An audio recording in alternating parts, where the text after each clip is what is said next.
Le roi David se mit debout et dit : « Écoutez-moi, mes frères et mon peuple. J'avais l'intention de construire une maison qui soit un lieu de repos pour l'arche de l'alliance de l'Éternel, pour le marchepied de notre Dieu. Et je me préparais à construire, mais Dieu m'a dit : Tu ne pourras pas construire une maison en mon honneur, car tu es un homme de guerre et tu as versé du sang. L'Éternel, le Dieu d'Israël, m'a choisi dans toute la famille de mon père pour que je sois à toujours le roi d'Israël.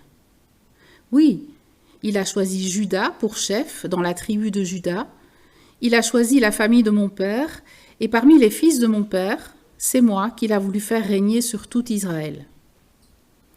Parmi tous mes fils, en effet, l'Éternel m'en a donné beaucoup. Il a choisi mon fils Salomon pour le faire asseoir sur le trône du royaume de l'Éternel, au-dessus d'Israël. Il m'a dit : C'est ton fils Salomon qui construira ma maison et mes parvis, car je l'ai choisi pour qu'il soit mon fils et je serai pour lui un père. J'affirmerai pour toujours son royaume, s'il reste attaché, comme aujourd'hui, à la pratique de mes commandements et de mes règles. Maintenant, devant tout Israël, qui est l'assemblée de l'Éternel, et en présence de notre Dieu, respectez et prenez à cœur tous les commandements de l'Éternel votre Dieu. Ainsi, vous pourrez posséder ce bon pays et le laisser en héritage à vos fils après vous, et ce, à perpétuité. Dans Corinthiens, en réalité, Christ est ressuscité, précédant ainsi ceux qui sont morts. En effet, puisque la mort est venue à travers un homme, c'est aussi à travers un homme qu'est venue la résurrection des morts. Et comme tous meurent en Adam, de même aussi tous revivons en Christ. Mais chacun a son propre rang. Christ en premier, puis ceux qui appartiennent à Christ lors de son retour. Ensuite viendra la fin, quand il remettra le royaume à celui qui est Dieu et Père, après avoir anéanti toute domination, toute autorité et toute puissance. En effet, il faut qu'il règne jusqu'à ce qu'il ait mis tous ses ennemis sous ses pieds. Dans Colossiens, « Et vous qui étiez autrefois étrangers et ennemis de Dieu, par vos pensées et par vos œuvres mauvaises, il vous a maintenant réconciliés par la mort de son Fils, dans son corps de chair, pour vous faire paraître devant lui saints, sans défaut et sans reproche. Mais il faut que vous restiez fondés et inébranlables dans la foi, sans vous détourner de l'espérance de l'Évangile que vous avez entendu, qui a été proclamé à toute créature sous le ciel et dont moi, Paul, je suis devenu le serviteur. »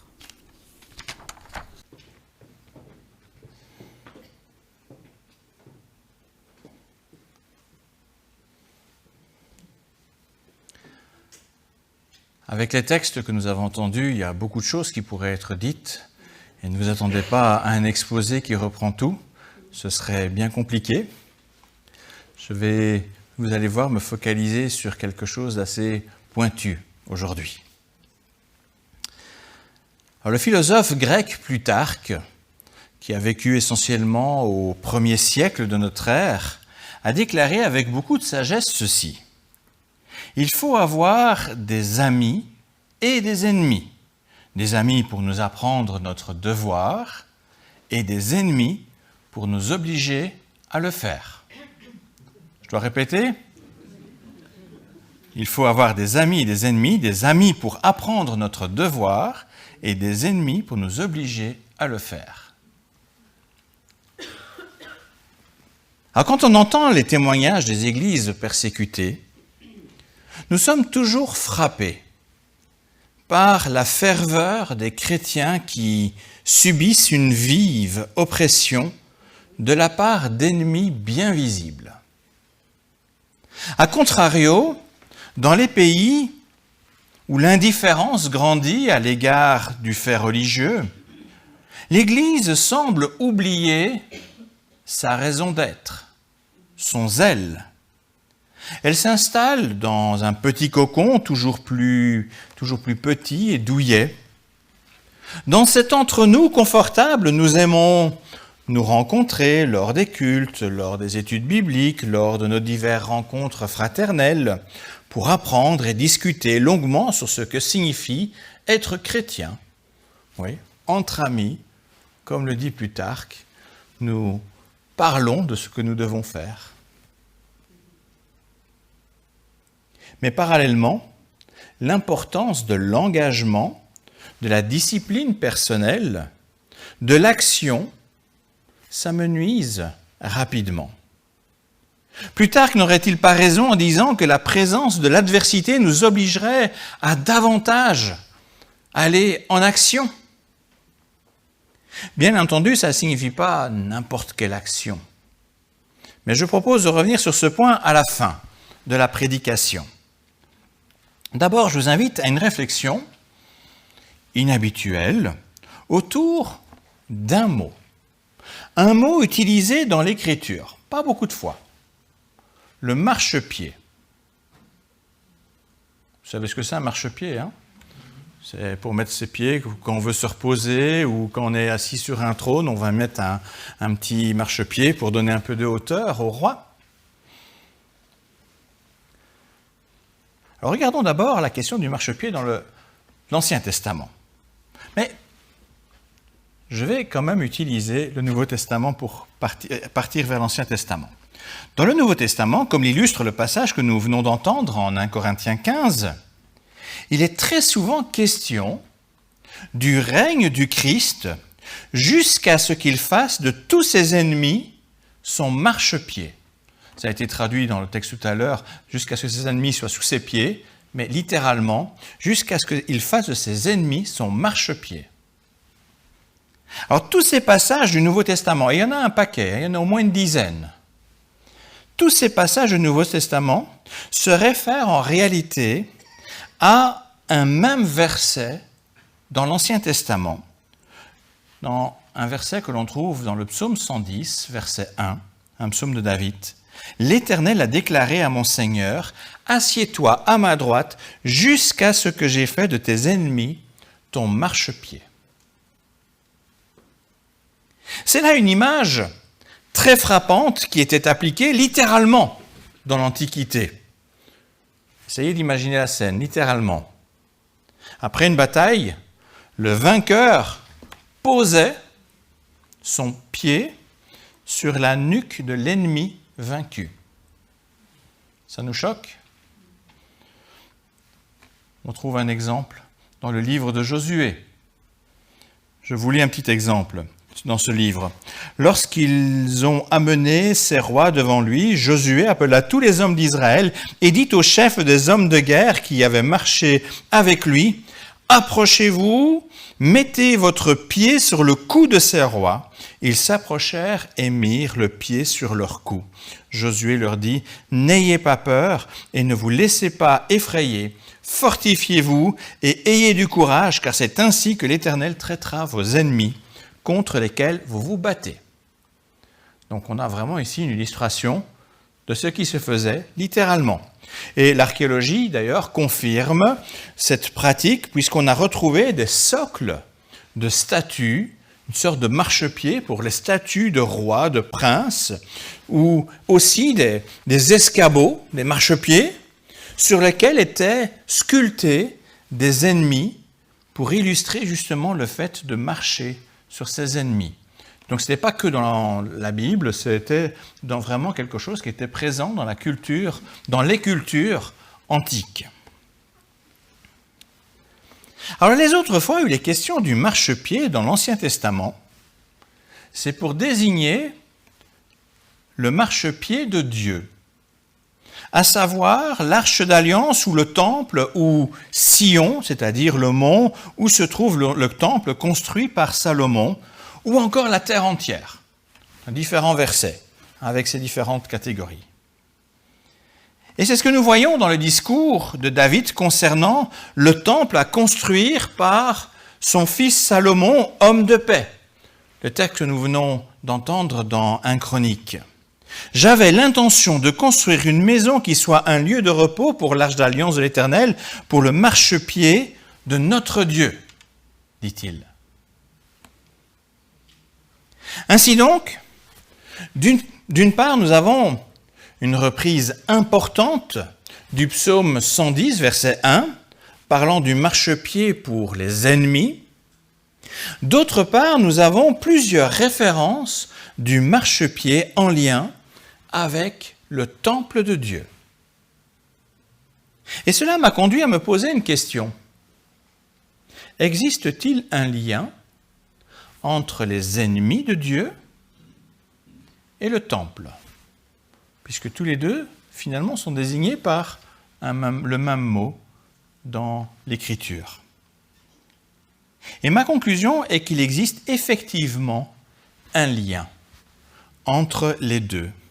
Un lien qui se comprend essentiellement grâce au Nouveau Testament, un lien qui révèle quelque chose de magnifique, vous allez voir, au sujet de Dieu. Alors pour mettre en avant ce lien, examinons deux textes dans les épîtres de Paul. Le premier est celui que nous avons entendu tout à l'heure, où Paul dit « Vous qui étiez autrefois étrangers et ennemis de Dieu, il vous a maintenant réconciliés avec lui. » Cette déclaration nous rappelle que tout être humain est devenu ennemi de Dieu. En voulant sa place et en refusant d'obéir, nous sommes devenus pécheurs, c'est-à-dire ennemis du Créateur. En d'autres mots, quand il est question de mettre sous les pieds du Christ tous ses ennemis, cela signifie que toute créature reconnaîtra sa victoire et son autorité. Tout lui sera soumis. Le deuxième texte qui m'intéresse est un extrait que m'a cité mon pneumologue lors de ma dernière visite. Ça va vous surprendre, hein? Soucieuse pour mon équilibre, elle me donne un texte biblique. Notons au passage que le pneumologue est ce médecin spécialiste du souffle, la roua en hébreu. Mais la roua, c'est aussi l'esprit. Le médecin me rappelle donc ce verset. « Ne savez-vous pas que vous êtes le temple de Dieu et que l'Esprit de Dieu habite en vous? Le temple de Dieu est saint et c'est ce que vous êtes. » Je me disais ça pour dire « Emmanuel, calme-toi un petit peu, prends soin de toi. » Mais retenons l'idée, nous sommes le temple de Dieu.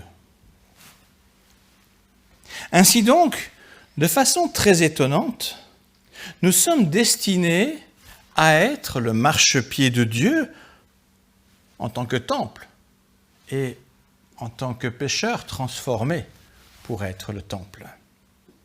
Et de fait, nous devenons le marchepied parce que nous avons été sanctifiés, pardonnés par le Christ. Alors, à travers ce double usage de l'image du marchepied, nous voyons en réalité apparaître le merveilleux projet de Dieu, un projet qui implique un amour incroyable.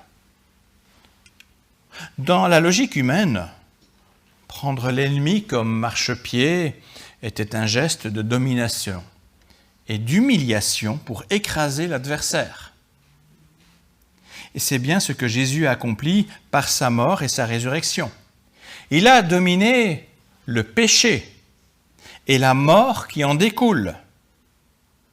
Il l'a écrasé, il l'a humilié. Mais de nous, qui étions ses ennemis, il n'est pas question de nous écraser, de nous humilier. Au contraire, dans une logique divine, il a fait de nous son temple, le lieu de sa présence glorieuse dans le monde. Il nous a lavés de nos fautes, il nous a sanctifiés afin de nous rendre dignes d'être porteurs de cette présence. On a vu d'autres façons de l'exprimer. Vous êtes les prêtres. C'était une autre façon de le dire. Les prêtres étaient ceux qui étaient sanctifiés pour travailler dans le temple. D'un roi magnanime, nous vanterons le fait qu'il pardonne à ses ennemis. Mais alors, quel mot utiliser pour parler de Dieu qui non seulement nous pardonne, mais plus encore nous nomme au poste d'ambassadeur pour le représenter?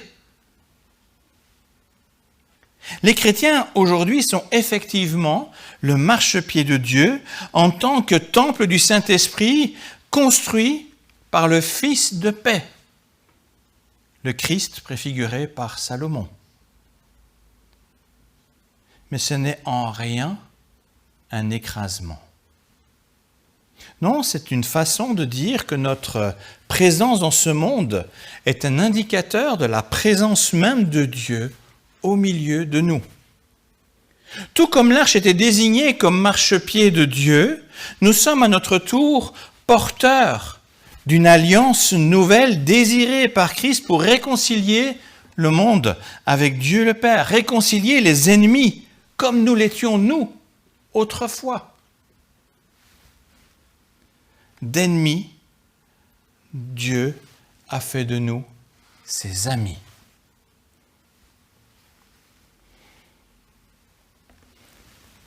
Pour terminer, il est à présent important d'examiner les implications pratiques de ce qui vient d'être expliqué. Parce que là, je vous ai donné la partie théorique. Il faudrait que vous repartiez avec la partie pratique. Nous pouvons bien entendu nous émerveiller de la sagesse et de l'amour de Dieu qui parvient à transformer ses ennemis en amis. Mais devenir ami de Dieu n'est évidemment pas sans responsabilité. Puisqu'il nous a rendus dignes d'être son temple, ce lieu visible de sa glorieuse présence, puisqu'il nous a nommés comme ses ambassadeurs dans ce monde, nous avons maintenant la responsabilité de poursuivre son projet de réconciliation selon sa sagesse et son amour. Tout à l'heure, j'ai laissé en suspens la question des actions auxquelles l'ennemi nous pousse. Notre ennemi reste le mal, un mal qui s'oppose violemment à la bonté de Dieu. Nous lamenter sur ce mal, excusez-moi, mais ça ne sert quasi à rien.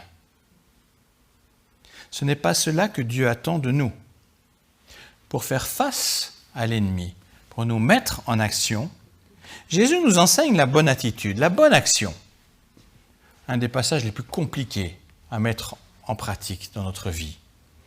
Vous avez appris qu'il a été dit Jésus, tu aimeras ton prochain et tu détesteras ton ennemi, mais moi je vous dis, aimez vos ennemis, bénissez ceux qui vous maudissent, faites du bien à ceux qui vous détestent et priez pour ceux qui vous maltraitent et qui vous persécutent. C'est bien de se réjouir de l'amour et de la sagesse de Dieu qui a permis notre passage du camp ennemi au camp ami, mais être chrétien, c'est poursuivre dans le même sens. Quand le Nouveau Testament cite le psaume 110 pour évoquer le temps nécessaire pour que tous soient sous l'autorité du Christ, nous aurions tort de voir cela comme un temps de vengeance et de jugement contre notre ennemi, contre l'ennemi de Dieu. Ce temps est avant tout un temps pour transformer les ennemis en amis. Et cela demande de l'engagement et du courage de notre part. Aimer, bénir, faire du bien et prier pour nos ennemis, ça ne va pas de soi. C'est pas simple. Mais n'est-ce pas justement pour cela que l'Esprit de Dieu habite en nous et que nous sommes le temple de Dieu? Dans son infinie sagesse, Dieu répond au mal par le bien pour ramener chacun et chacune auprès de lui. Au début, j'ai cité Plutarque. Citons à présent un contemporain que vous connaissez peut-être mieux. Le cinéaste Francis Ford Coppola. Vous connaissez? Un film qu'il a créé? Le Parrain. Ça va, il y a quand même un petit peu... certains qui le connaissent bien. Donc, le réalisateur du film Le Parrain, où il est beaucoup question d'ennemis, amis. Dans le deuxième volet, Coppola fait dire ceci à son personnage Michael Corleone. Sois proche de tes... Je ne sais pas la voix, mais vous imaginez. Sois proche... Enfin non, je vais même pas essayer d'imiter, j'y arriverai pas. Sois proche de tes amis et encore plus proche de tes ennemis. Bien entendu, cette phrase ne manque pas d'humour puisqu'elle suggère de ne jamais s'éloigner de ses ennemis malgré le danger pour en fait mieux les surveiller. Mais je vous propose de nous saisir de cette citation dans un autre sens. Premièrement, osons être proches de nos ennemis afin de chercher le chemin du pardon et de la réconciliation, comme Dieu l'a fait pour nous. Cessons de perdre notre énergie dans des disputes stériles qui monopolisent nos pensées et nous empêchent d'être au service du royaume du Christ. Prions vraiment pour eux et désirons activement ce qu'il y a de meilleur pour eux. Je sais que ça ne va pas de soi, je sais que c'est difficile, mais c'est bien cela que Jésus nous demande. Et c'est ainsi que l'Esprit Saint transforme le mal en bien. Deuxièmement, soyons aussi plus proches des ennemis du Christ afin d'agir en son nom en apportant le bien là où se vit le mal. Le partage de la bonne nouvelle implique de sortir de notre zone de confort. Elle exige de nous un effort d'amour, de désir du bien, d'action bonne et de prière. Cela demande non seulement un esprit bien disposé, un esprit d'accueil sans jugement, un esprit ouvert au pardon, mais aussi du temps et de l'investissement de notre personne. Ce n'est pas uniquement par son enseignement que Jésus a apporté la réconciliation. C'est d'abord en offrant sa vie, par amour pour ses ennemis. Un amour tel que même sur la croix, il est capable de prier en disant « Père, pardonne-leur parce qu'ils ne savent pas ce qu'ils font. » Le projet de Dieu est que tous puissent entrer dans son temple, dans son lieu de repos. Christ a ouvert la porte pour que le monde entier puisse y entrer. Alors je termine donc avec une promesse qui se trouve à la fin du livre d'Ésaïe. Voici ce que dit l'Éternel, le ciel est mon trône et la terre est mon marchepied. Quelle maison pouvez-vous me construire et quel endroit pourra être mon lieu de repos? Tout cela, c'est ma main qui l'a fait. Et tout a alors reçu l'existence, déclare l'Éternel. Voici sur qui je porterai les regards, sur celui qui est humble et à l'esprit abattu, sur celui qui fait preuve de respect vis-à-vis de ma parole. À lui soit toute la gloire. Amen.